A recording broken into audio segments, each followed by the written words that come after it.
our word for today is conversion. Conversion, our word for today, taken from our verse before the gospel from the book of the prophet Ezekiel, chapter 33. I take no pleasure in the death of the wicked man, says the Lord, but rather in his conversion, that he may live. I want to point out we have the beautiful story, the complete story, by the way, of Susanna from the book of Daniel, chapter 13, and her prayer and the judgment that the Lord brings forth through Daniel to set her free after false judges come against her. Definitely worth the read, but I want to spend our time today in this verse before the gospel and also in the Gospel of John, chapter 8 today. Again, our word for today, conversion, taken from the verse before the gospel from the prophet Ezekiel. I take no pleasure in the death of the wicked man, says the Lord, but rather in his conversion, that he may live. We see this played out in the Gospel of John today, chapter 8, when a woman who is caught in adultery is brought before the Lord for judgment. One, where's the man? The man is nowhere to be found. Simply the woman that is caught in adultery. Obviously, there are two involved. The woman is brought forward, and they want Jesus to pronounce judgment. Jesus bends down and begins to write on the ground with his finger.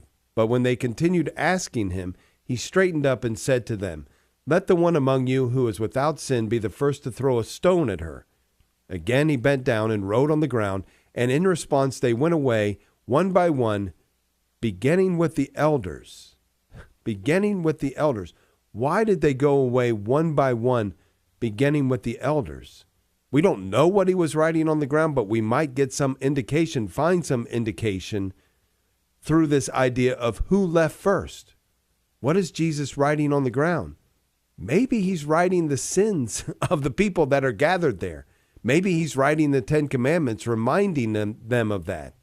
But if he began writing on the ground particular issues that the people in that audience had had in their lives, it would make sense that those who were the oldest among them would leave first, as they are reminded of their past sinfulness, all the way down to those who were of the younger age. And they left one by one, beginning with the elders. He's writing on the ground with his finger. This is not the first time the finger of God had been used to write something down.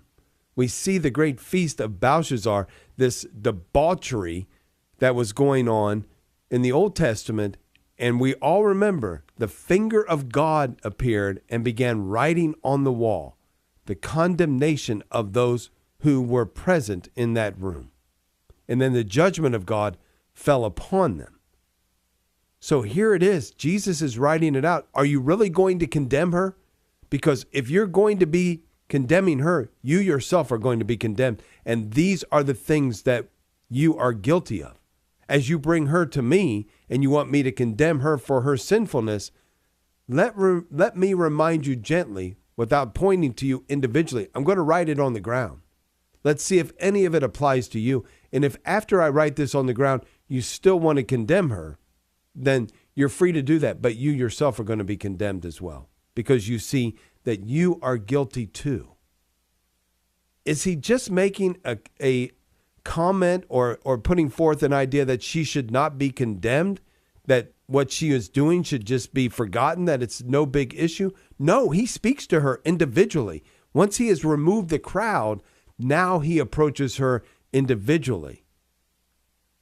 And he asked her, "Woman, where are they? Has no one condemned you?" She replied, "No, sir." Then Jesus said, "Neither do I condemn you." A lot of people stop there. Jesus didn't stop there. We have to include the rest. Go, and from now on, do not sin anymore.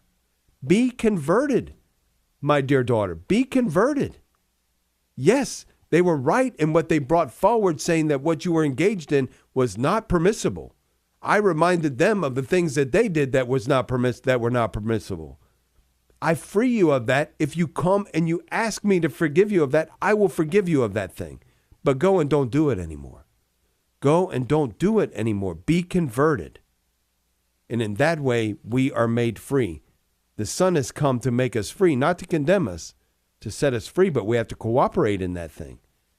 The conversion is the us saying yes to that invitation. Conversion, our word for today.